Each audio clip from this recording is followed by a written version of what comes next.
નમસ્કાર the orbit affair ચેનલમાં આજે 17 ફેબ્રુઆરી અને 17 ફેબ્રુઆરીને લગતા તમામ ઇમ્પોર્ટન્ટ કરંટ અફેર કવર કરીશું.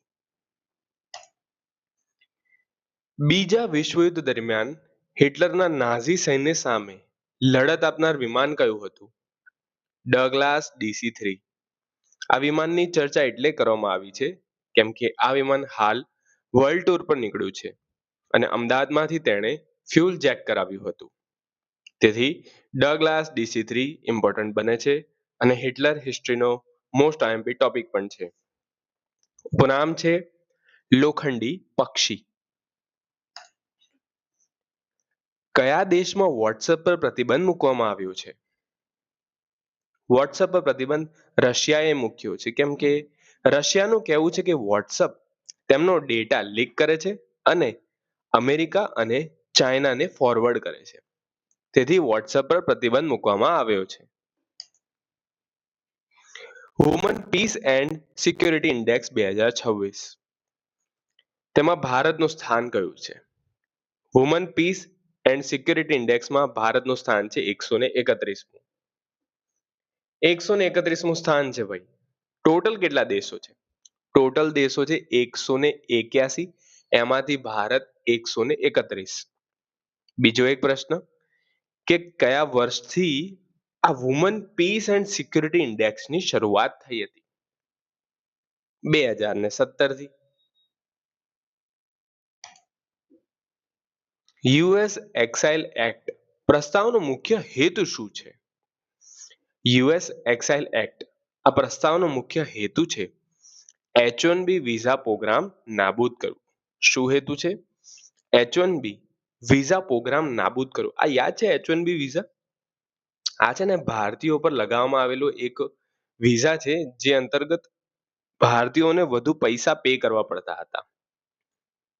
યુએસ એક્સાઇલ એક્ટ મુખ્ય હેતુ યાદ રાખો, H-1B વિઝા પ્રોગ્રામ નાબૂદ કરવો.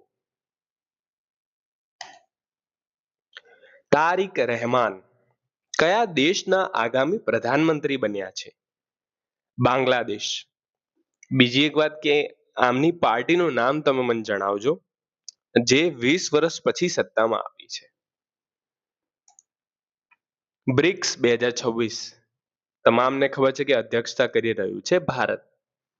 હવે બ્રિક્સના શેરપા અને સુશેરપાની પ્રથમ બેઠક ક્યાં યોજાઈ છે? તમામને ખબર છે પ્રથમ બેઠક યોજાઈ છે નવી દિલ્હીમાં. સેવા તીર્થ શું છે? તો સેવા તીર્થ છે ને એક નવું વહીવટી સંકુલ છે જે પીએમઓ ઓફિસનું નામ બદલીને કરવામાં આવ્યું છે. ઉદ્ઘાટન નહીં પૂછાય તો પણ યાદ રાખો, ઉદ્ઘાટન થયું હતું 13 ફેબ્રુઆરી. પોલો ફોરેસ્ટ બાયોડાયવર્સિટી હોટસ્પોટ હાલ ચર્ચામાં રહ્યું છે પોલો ફોરેસ્ટ. પહેલું યાદ રાખો, પોલો ફોરેસ્ટ આવેલું છે ગુજરાતમાં. કેમ ચર્ચામાં રહ્યું? કારણ કે પોલો ફોરેસ્ટમાં 211 પક્ષી પ્રજાતિઓ નોંધાય છે. કેટલી? 211. ભારતીય સેનાના સન્માનમાં એક યોજના લોન્ચ કરવામાં આવી છે જેનું નામ છે સોલ્જર થોન યોજના. કઈ બેંક દ્વારા કરવામાં આવી છે તે અગત્યનું છે. તે કરવામાં આવી છે પંજાબ નેશનલ બેંક દ્વારા. સોલ્જર થોન યોજના ભારતીય સેનાના સન્માનમાં. કોના? ભારતીય સેનાના સન્માનમાં. હાલ મડ વોલ્કેનોનું વિસ્ફોટ થયું છે. ક્યાં થયું છે? અંદમાન અને નિકોબારના બારાતાંગ આઇલેન્ડ પર. આઇલેન્ડનું નામ યાદ રાખવું હોય તો રાખજો, પણ એટલું તો યાદ રાખજો જ કે અંદમાન અને નિકોબારમાં થયું છે મડ વોલ્કેનો વિસ્ફોટ. મડ એટલે કીચડ.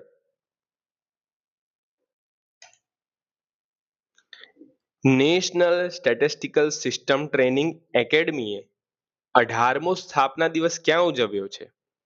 ગ્રેટર નોએડા. યાદ રાખજો, પ્રશ્ન યાદ રાખજો, કારણ કે દિલ્હી ટીક કરીને ના આવતા, કારણ કે બધી યોજનાઓ, બધી બેઠકો દિલ્હીમાં થતી હોય છે. પણ અહીંયા નેશનલ સ્ટેટિસ્ટિકલ સિસ્ટમ ટ્રેનિંગ એકેડમીએ પોતાનો 18મો સ્થાપના દિવસ ગ્રેટર નોએડામાં ઉજવ્યો છે. ક્યાં ઉજવ્યો છે? ગ્રેટર નોએડા. પ્રથમ ઇન્ટરનેશનલ મિલિટરી એડવેન્ચર ચેલેન્જનું યજમાન કયું દેશ બન્યું છે? ભારત. ભારત હોસ્ટ કરી રહ્યું છે ઇન્ટરનેશનલ મિલિટરી એડવેન્ચર ચેલેન્જ. કયું છે? International military adventure challenge. Host કોણ કરે છે? ભારત. Combined task force 154.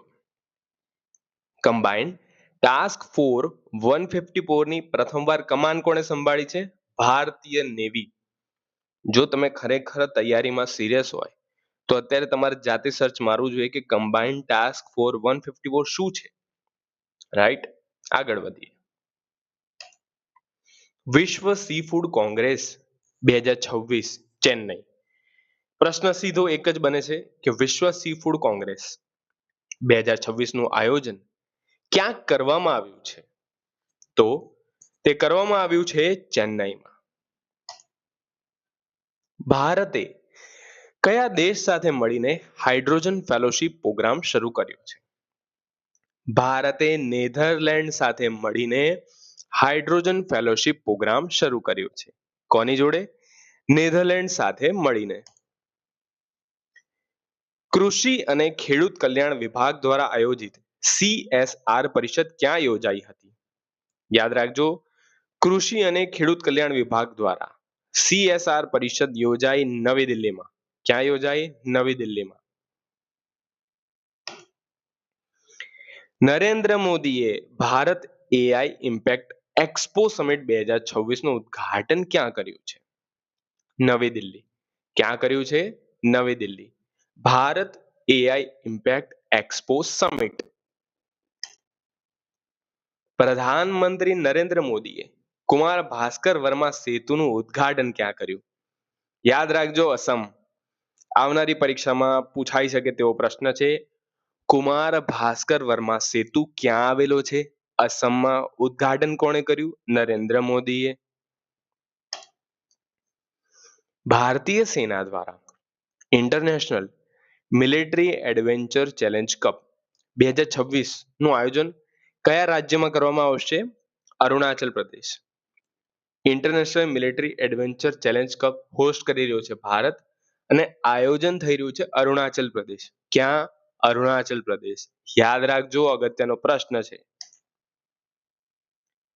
મિયા આમોર મોટલી કયા દેશના પ્રધાનમંત્રી તરીકે નિયુક્ત થયા છે? તે નિયુક્ત થયા છે બાર્બાડોસના પ્રધાનમંત્રી. ક્યાંના?